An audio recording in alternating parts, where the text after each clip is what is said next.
Good Wednesday, everyone. Our weather map for today shows the remnants of Beryl have now completely joined up with a frontal system moving across the country, and then both of those will be moving off to the northeast today, bringing some active weather for folks up around New England. Got some flash flooding, severe thunderstorms.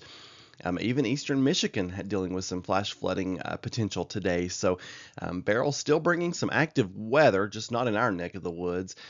Elsewhere across the country, just looking pretty quiet, a very summer-like pattern as we would expect this time of the year.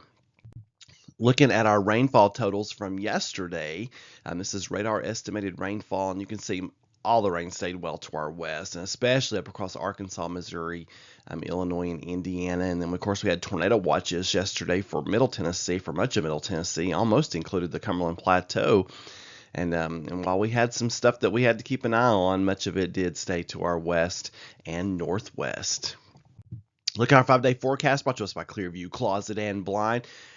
I'm still optimistically going with a 20% chance for an isolated shower or storm each day, but folks, don't get too excited. Most of us are going to stay dry throughout this next 5 days. But when we get this hot and this humid, especially when you get into like Friday, Saturday, and Sunday, you can't rule out an isolated shower or storm on the plateau. Highs in the low 80s today. Today is the coolest of the next 5 days.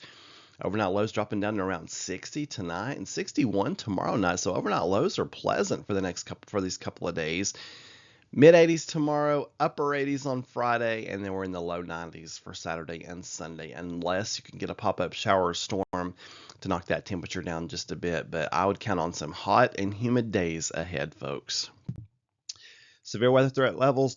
Wednesday through Sunday, widespread severe weather not expected. But as you know, if we do get an isolated storm to pop up, you all know it will contain cloud-to-ground lightning and some very gusty winds, and they can pack a punch. But I think some of us are getting desperate enough for some rain, where we would take a little bit of that just to get some rain in the rain gauge.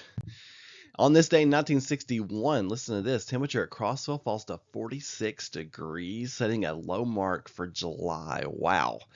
Can you imagine? 1913, on the flip side of that, world's official highest recorded temperature at Greenland Ranch, now known as Furnace Creek Ranch, hits 134 degrees. Now that forecast you see there at the bottom, that is the forecast for Furnace Creek, appropriately named, for this week. Yeah, highs in the 120s, lows around 100.